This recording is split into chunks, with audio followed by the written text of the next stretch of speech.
ತಮ್ಮ ಏನಾದರೂ ಮಾತಾಡಿದ್ರಾ ಅದು ಬೇರೆ ಏನಾದರೂ ಬೈದ್ರಾ ಅದನ್ನಾದ್ರೂ ಬಿಡಿಸಿ ಹೇಳ್ರಿ. ನನಗೆ ಯಾರು ಏನು ಅಂದಿಲ್ಲ ಲಕ್ಷ್ಮಿ, ನನಗೆ ಯಾರು ಏನು ಅಂದಿಲ್ಲ. ಮತ್ತೇಗ್ರಿ ಒಂಥರ ಮೌನವಾಗಿದ್ದೀರಾ? ಏನಾಯ್ತು ಅಂತ ಹೇಳ್ರಿ ವಿಷಯನ.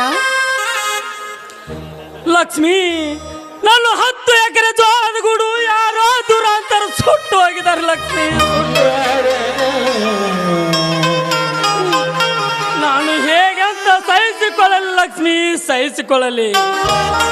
ನನ್ನ ಜೀವನವನ್ನೇ ಕತ್ತಲಾಗಿ ಹೋಯಿತು ಲಕ್ಷ್ಮಿ, ಕತ್ತಲಾಗಿ ಹೋಯಿತೆ. ಅಯ್ಯೋ ದೇವ್ರಿ, ದಯವಿಟ್ಟು ಸಹಿಸಿಕೊಳ್ಳಿ ಸ್ವಾಮಿ, ಸಹಿಸಿಕೊಳ್ಳಿ ನೀವು.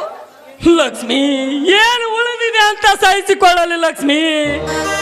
ನನ್ನ ತಮ್ಮನನ್ನು ನೌಕರಿಗೆ ಬೆಂಗಳೂರಿಗೆ ಕಳಿಸಿದ್ದೇನೆ. ಮತ್ತೆ ನನ್ನ ಊರಿನ ಜನತೆಗೆ ಒಂದು ಮದುವೆ ಮಾಡಲು ಒಂದು ಕಲ್ಯಾಣ ಮಂಟಪವನ್ನು ಕಟ್ಟಿಸಿಕೊಡ್ತಾನಂತ ಮಾತು ಕೊಟ್ಟಿದ್ದೇನೆ. ಅವರಿಗೆ ಎಲ್ಲರಿಗೂ ಏನಂತ ಉತ್ತರ ಕೊಡಲಿ ಹೇಳು ಲಕ್ಷ್ಮಿ, ಹೇಳು. ನನ್ನ ಜೀವನದಲ್ಲಿ ಕತ್ತಲಾಗಿ ಹೋಯ್ತು ಲಕ್ಷ್ಮಿ, ಕತ್ತಲಾಗಿ ಹೋಯ್ತೆ. ನೀವೀಗ ಅಳ್ತಾ ದುಃಖ ಪಡ್ತಾ ಇದ್ರೆ ನನ್ನ ಕರುಳೆ ಕತ್ತರಿಸಂತಾಗುತ್ತೆ ರೀ. ಇನ್ನು ಮುಂದೆ ಆದ್ರೆ ಯಾವುದೇ ಪ್ರಯೋಜನವಿಲ್ಲ. ದಯವಿಟ್ಟು ಸಮಾಧಾನ ಮಾಡ್ಕೊಳ್ಳಿ ಅಂದ್ರೆ ಅಳಬೇಡಿ. ದೇವಾ ಮಾರುತೇಶ್ವರ, ಹೇಳಪ್ಪ ಹೇಳು, ನಿನಗೆ ನಾನು ಯಾವ ಅನ್ಯಾಯ ಮಾಡಿದೆನಂತ ಹೇಳು. ಒಂದು ಕಡೆ ನನ್ನ ತಮ್ಮನ ನೌಕರಿಯೂ ಚಿಂತೆ, ಇನ್ನೊಂದು ಕಡೆ ನನ್ನ ಬೆಳೆ ಸುಟ್ಟವಾದದ್ದು ಚಿಂತೆ. ಹೇಳು ಲಕ್ಷ್ಮಿ, ಹೇಳು.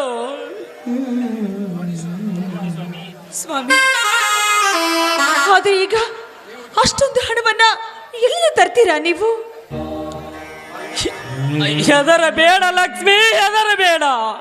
ನಿನ್ನ ಕಂಡ ಕಳತನವೂ ಮಾಡುವುದಿಲ್ಲ, ನಾನು ಎಲ್ಲೂ ಹೋಗುದಿಲ್ಲ ಲಕ್ಷ್ಮಿ. ನಾನು ಹಣ ತಂದೆ ತರುತ್ತೇನೆ ಲಕ್ಷ್ಮಿ, ತಂದೆ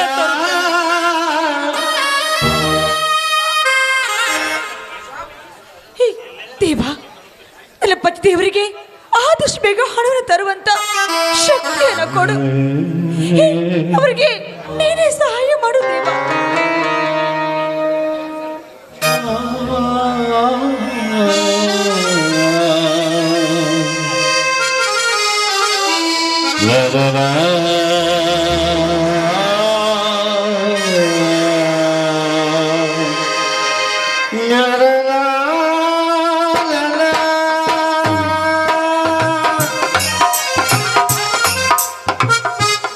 ಹಾ ಲಕ್ಷ್ಮಿ, ಇದೇ ಸಂತೋಷದಲ್ಲಿ ಒಂದು ಪ್ರೇಮ ಗೀತೆ ಹಾಡ ಬರದೆ.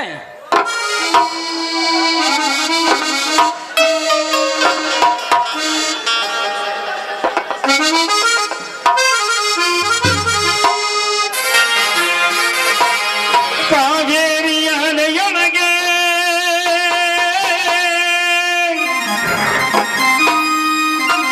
ಜೀವನ ಮುಖವ ಕಂಡಿದ್ದೆ.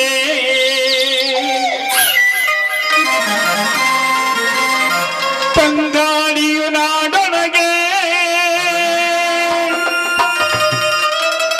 ಈ ಮನುಷ್ಯರನ್ನು ಸೋಕಿದ್ದೆ.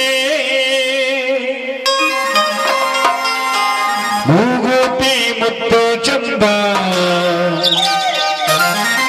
ರಾಜಜನಕ್ಕೆ ಗೊತ್ತು ಚಂದ. ಕಾಸಗಲ ಬೊಟ್ಟು ಚಂದ, ನಾಗಜಡೆ ಜುಟ್ಟು ಚಂದ.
ನೀವು ಹೋಗಿ ಹಣವನ್ನು ಸ್ವಲ್ಪ ಅಡ್ಜಸ್ಟ್ ಮಾಡ್ಕೊಂಡು ಬೇಗ ಬಂದ್ಬಿಡಿ. ಆಯ್ತು ಲಕ್ಷ್ಮಿ, ತಂದೆ ತರುತ್ತೇನೆ. ಹೋಗ್ಬನ್ನಿ. ದೇವ ಶ್ರೀ ಮಾರುತೇಶ ಹೇಗಾದ್ರೂ ಮಾಡಿ ತನ್ನ ಪತಿದೇವರಿಗೆ ಹಣ ಸಿಗುವಂತೆ ನೀನೇ ದಯಪಾಲಿಸು ದೇವ, ನೀನೇ ದಯಪಾಲಿಸು.